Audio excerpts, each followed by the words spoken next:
রামকৃষ্ণ তৃণমূল, বিবেকানন্দ তৃণমূল, এই রামকৃষ্ণ বিবেকানন্দকে ছোট করা স্লোগান দিয়ে তারা রবীন্দ্রনাথের মূর্তি পুড়িয়ে ছবি পুড়িয়েছেন। সেই দিয়ে বাঙালিকে সম্মান দেওয়া যাবে? শ্রী চৈতন্য দেব নাকি আধুনিক মমতা বন্দ্যোপাধ্যায় জন্মেছেন, ঋতব্রত বলেছে, ওদের রাজ্যসভার সাংসদ। এইভাবে বাঙালিকে সম্মান দেওয়া যাবে? এমন কোন গলি, এমন কোন বাড়ি বাকি আছে কি, এমন কোন পাড়া বাকি আছে কি যেখানে তৃণমূল চুরি আর লুট করেনি? তৃণমূলের চুরি, লুট, অপদার্থ শাসন, তার বিরুদ্ধে মানুষ নিষ্কৃতি পেতে চাইছেন। আজকে এই যে পরিবর্তন, যাতে প্রচুর লোকজন এসেছে উত্তরবঙ্গ বিভিন্ন জায়গা থেকে, কি বলবেন আজকে এত মানুষ দূর-দূরান্ত থেকে ছুটে এসেছে? এত মানুষ দূর-দূরান্ত থেকে এসেছে আজকে এই পরিবর্তন যাতে ব্রিগেডের সভায়। দেখুন, সারা পশ্চিমবঙ্গ তৃণমূলের যে যন্ত্রণা, সেখান থেকে মুক্তি চাইছেন। সারা বাংলায় এমন কোন গলি, এমন কোন বাড়ি বাকি আছে কি, এমন কোন পাড়া বাকি আছে কি যেখানে তৃণমূল চুরি আর লুট করেনি?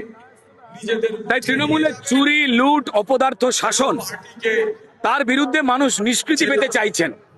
আর সেই নিষ্কৃতি তারা ভারতীয় জনতা পার্টির যে আন্দোলন তারা দেখেছেন, তাদের হয়ে যে লড়াই করা দেখেছেন, সেটাকে দেখে তারা ভারতীয় জনতা পার্টির মাধ্যমেই এই বদলটা হবার নিশ্চয়তা তারা দেখেছেন। তো ফলত শুধুমাত্র সাধারণ কার্যকর্তারা নয়, আমাদের দলের কর্মীরা নয়, বহু মানুষ অব্দি এখানে চলে এসেছেন।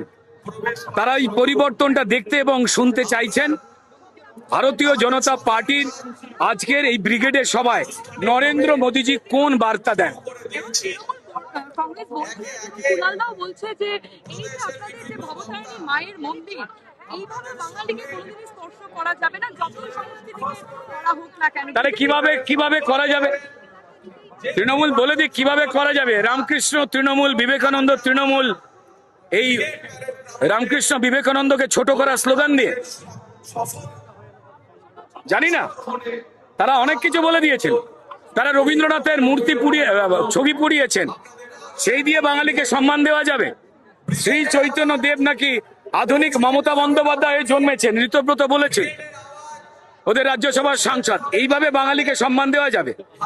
ঘামে ভেজা গামছা মমতা বন্দ্যোপাধ্যায় নিজের গলা থেকে খুলে বিদ্যাসাগরের মূর্তিতে পরিয়ে দিয়েছিল। এইভাবে অসম্মান করে বাংলাকে সম্মান দেওয়া যাবে? আমি কেন বলবো? পশ্চিমবঙ্গের মানুষ বলছে। আর তৃণমূল যেভাবে টেনশনে পড়েছে দেখতে পাচ্ছেন, ইলেকশনের প্রাককালে কোন জায়গায় তারা ঝান্ডা লাগিয়েছে, ব্যানার লাগিয়েছে সারা পশ্চিমবঙ্গে, ভয় পেয়ে ঘরে ঢুকে গেছে। তারাই বলে দিচ্ছে যে পরিবর্তন অবশ্যম্ভাবী, মানুষকে আর আমরা আটকে রাখতে পারছি না ভয় দেখিয়ে বা ভুল বুঝিয়ে।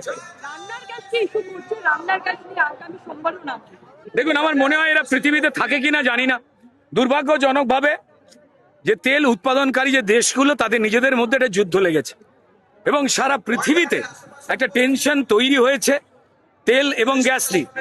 এবং আনন্দের খবর যে ভারতবর্ষের সঙ্গে আলোচনায় প্রধানমন্ত্রী নরেন্দ্র মোদীজি, আমাদের বিদেশমন্ত্রী জয়শঙ্কর, তাদের সঙ্গে আলোচনায় ইরান ভারতের জাহাজগুলো ছেড়ে দিচ্ছে এবং তাদের গ্যাস ভরবার, তেল ভরবার সুযোগ করে দিচ্ছে, যা অন্য দেশগুলোতে হতে দেয়নি। তাই ভারতবর্ষে এখনো যে গ্যাসের স্টক আছে বা তেলের স্টক আছে, তা নিয়ে বিচলিত হবার কোনো কারণ নেই। কিন্তু ইচ্ছাকৃতভাবে তৃণমূল এটাকে গন্ডগোল করে মানুষের মধ্যে চাপ বাড়াবার চেষ্টা করছে এবং নিজেদের যে অসাধু ব্যবসায়ী আছে তাদের কালোবাজারি করবার জন্য একটা বন্দোবস্ত করে দিচ্ছে, আর মানুষ খেপাবার চেষ্টা করছে। সবই স্বাভাবিক হয়ে যাচ্ছে, কোনো অসুবিধা হয়নি। বেচারারা আর কোন মিথ্যে কথা বলবে সেটা গুলিয়ে ফেলেছে।